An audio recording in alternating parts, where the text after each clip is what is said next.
Welcome student. आज का हमारा टॉपिक है मौलिक अधिकार। हर सभ्य और सुसंस्कृत राज्य अपने नागरिकों को कुछ अधिकार देता है जो नागरिकों के लिए बहुत आवश्यक होते हैं।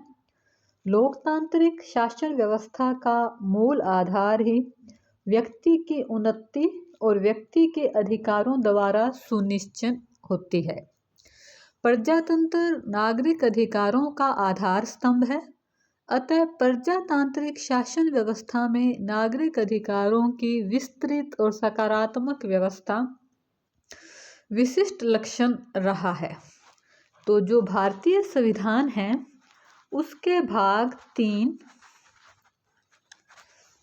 के अनुच्छेद 12 से 30 और 32 से 35 के अंदर ये कुल हो गए 12 से 30 और 32 से 35 तक कुल अनुच्छेद हो गए 23। कॉम्पिटिटिव एग्जाम में इस तरह के क्वेश्चन पूछ लेते हैं कि मूल अधिकारों का उल्लेख संविधान के किस भाग में है, तो उत्तर हो जाएगा भाग 3। कितने अनुच्छेद हैं, तो ये आपको ऐसे एबीसी में दिए होंगे, तो 12 से 30, कंटिन्यू नहीं कहना 12 से 35, 12 से 30 और 32 से 35 यूँ पूछ लें कुल कितने अनुच्छेद हैं, तो कुल 23 अनुच्छेद हैं। मूल अधिकारों का विस्तृत विवेचन किया गया है। विश्व के अन्य देशों में अपने नागरिकों के लिए उल्लेखित नागरिक अधिकारों की तुलना में भारत के संविधान के भाग 3 में जो मौलिक अधिकार दिए गए हैं वो विस्तृत हैं। इसीलिए संविधान के भाग 3 को भारत के अधिकार पत्र या मैग्ना कार्टा कहा जाता है। अब ये भी क्वेश्चन आ सकता है कि भारत के मैग्ना कार्टा कौन सा है, तो अनुच्छेद भाग 3 आ जाएगा। अब मैग्ना कार्टा क्या है? 1215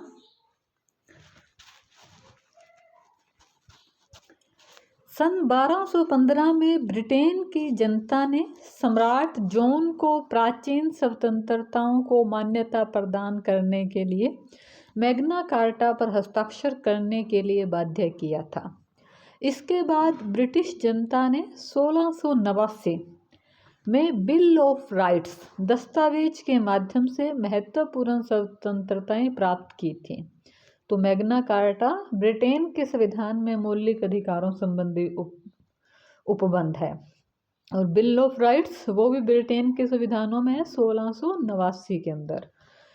मानव अधिकारों की मांग के लिए जो भी अब तक की लड़ाइयाँ हुई हैं उसमें फ्रांस की राज्य क्रांति जो 1789 में हुई, फ्रांस में मानवीय अधिकारों की घोषणा के द्वारा नागरिकों को कुछ अधिकार प्रदान किए गए।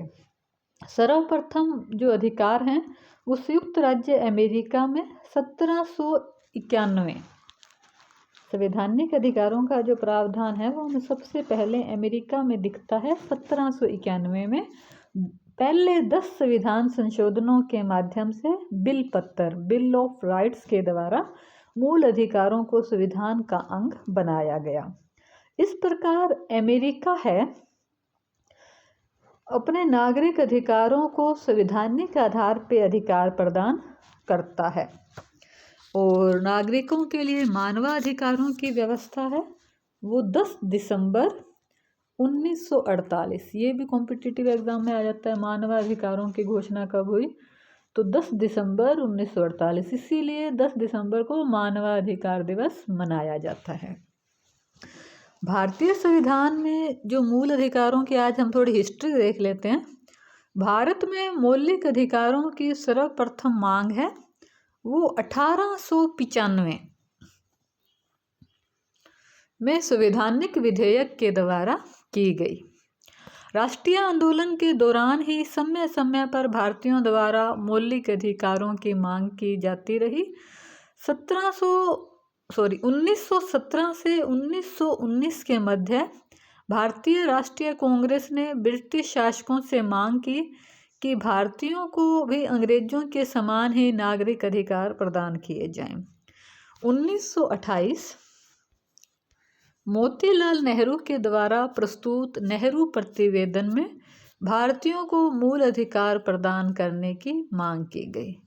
फिर 1931 दूसरा गोलमेज सम्मेलन, गांधी जी के द्वारा इस मांग को दोबारा उठाया गया। 1935 के भारत शासन अधिनियम में मूल अधिकारों को शामिल नहीं किया गया। 1945 में भारतीय संविधान के संबंध में तेज बहादुर सप्रू द्वारा प्रस्तुत किए गए प्रतिवेदन में भारतीय संविधान में मूल अधिकारों को शामिल करने की अनुशंसा की गई। तेज बहादुर सप्रू। भारतीय संविधान के निर्माण के दौरान आचार्य J.B. कृपलानी, अब ये इम्पोर्टेंट क्वेश्चन बन जाएगा आपके, J.B. कृपलानी की अध्यक्षता में मूल अधिकारों और अल्पसंख्यकों के अधिकारों का अनुसरण करने के लिए एक उप समिति का गठन किया गया। इस समिति के परामर्श पर भारत में मूल अधिकारों को रखा गया। मूल अधिकारों का उद्देश्य क्या है? एक ऐसी सरकार का गठन करना जिसका उद्देश्य व्यक्तियों के हितों की वृद्धि करना हो, सरकार की शक्तियों को सीमित करना, इससे सरकार द्वारा नागरिकों की स्वतंत्रता है वो अधिक से अधिक पनप सके। मूल संविधान में 7 मूल अधिकार थे। अब ये ध्यान देना है आपको। अगर प्रश्न यूँ हो कि मूल संविधान में कितने अधिकार दिए गए नागरिकों को, तो आंसर होगा 7। लेकिन 44वें संविधान संशोधन द्वारा संपत्ति के अधिकार को विधिक अधिकार में बदल दिया, उसे मूल अधिकार की कैटेगरी से हटा दिया। तो वर्तमान में कितने हैं? 6। अगर यूँ पूछे वर्तमान में नागरिकों को कितने प्रकार के मूल अधिकार हैं, तो आंसर होगा 6। अगर मूल संविधान में कितने हैं, तो आंसर होगा 7। तो आज हम सिर्फ जो मोटा मोटा देख रहे हैं, कल हम इसको एकदम डिटेल से करेंगे।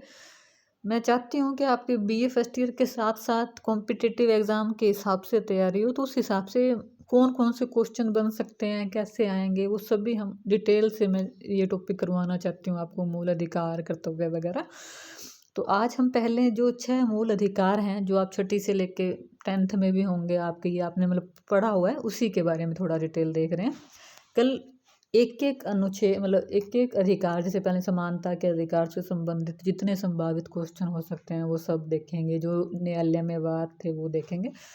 तो आज पहला अधिकार कौन सा है? समानता का अधिकार। समानता का जो अधिकार है वो है अनुच्छेद 14 से 18। ये नागरिकों के समक्ष समानता, मतलब सभी नागरिक समान होंगे, किसी प्रकार का कोई भेदभाव नहीं होगा, इसको लेके कार्य करता है। दूसरा, स्वतंत्रता का अधिकार 19 से 22। ये नागरिकों को विभिन्न प्रकार की स्वतंत्रताएं प्रदान करता है। शोषण के विरुद्ध अधिकार अनुच्छेद 23-24। धार्मिक स्वतंत्रता, जो धार्मिक क्रियाकलापों को अपनाने की जो स्वतंत्रता देता है, 25 से 28। फिर है संस्कृति और शिक्षा का अधिकार, ये अल्पसंख्यकों के हितों की रक्षा के लिए है, 29-30। संवैधानिक उपचारों का अधिकार अनुच्छेद 32 के अंदर। तो ये 6 तरह के जो अधिकार हैं, अब हम नेक्स्ट वीडियो में इन्हें और डिटेल से देखेंगे। धन्यवाद स्टूडेंट।